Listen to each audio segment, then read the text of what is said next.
Dark Side of the Rhino pre-workout by Project M Supps and Black Rhino. So before I jump into this, I want to point out some little detail that I thought was neat that these guys put on their tubs.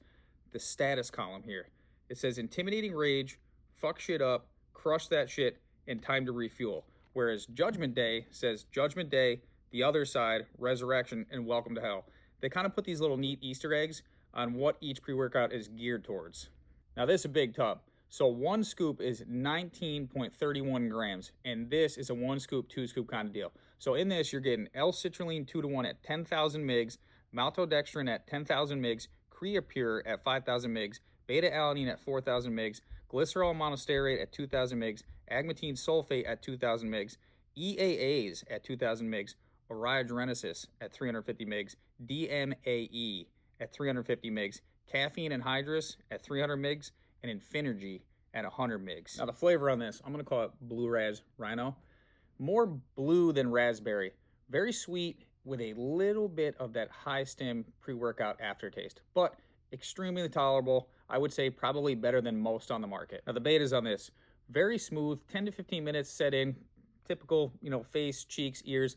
About 20, 25 minutes after that, they slowly start to dissipate. Very, very mild, like not like you want to rip your face off or rip your head off, anything like that, just very mild and effective. Now the energy on this, another really smooth builder by these guys. Everyone I've used so far, it comes in around 10 to 15 minutes, but it's got a really smooth curve to about 30 minutes. Once you cap out, then you just roll right through the workout. But what I liked about this is it's got a little bit more anhydrous in it. I'm an early morning workout kind of guy. 4 a.m. I'm up and at it. I need something to pull me from the grave. With the 300 mgs of caffeine anhydrous and then the Infinergy, this was plenty to get me up, moving, and get a good workout in. Now the focus on this, about 10 to 15 minutes in, you feel it start to take effect, but it's another really clear mood elevation by these guys, like very clear mindset. The only thing that I personally experienced different than say like Speed Force is it put me in a more of a get shit done, serious type of attitude. Now the pumps on this, I felt more full with this one versus Speed Force was like really tight and vascular.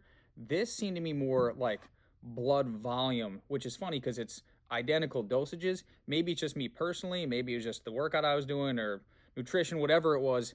This just seemed to have me more pumped up overall versus like tight vascular pumps. But again, you can stack this if you want to. I don't think you need to, but if you're chasing the pumps, I did put it with some glycerol. It definitely was enjoyable when you stacked it with glycerol. Post-workout, I had zero crash whatsoever.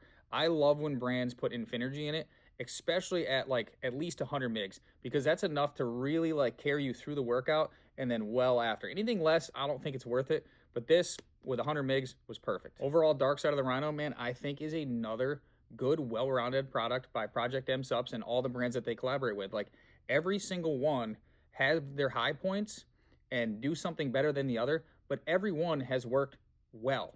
Like this one gave me really good energy, enough to wake me up early in the morning, good full pumps, no crash. It didn't taste like shit. Overall, I mean, it was a really good product, like another good experience. Other than it being a huge serving, which who cares? Again, I say this all the time. We're doing this for the effects. Like who cares realistically what it tastes like, the size of the serving, any of that stuff. We're trying to get the effects out of this. But these guys make some pretty good stuff, man, like well-rounded and well-performing products so far.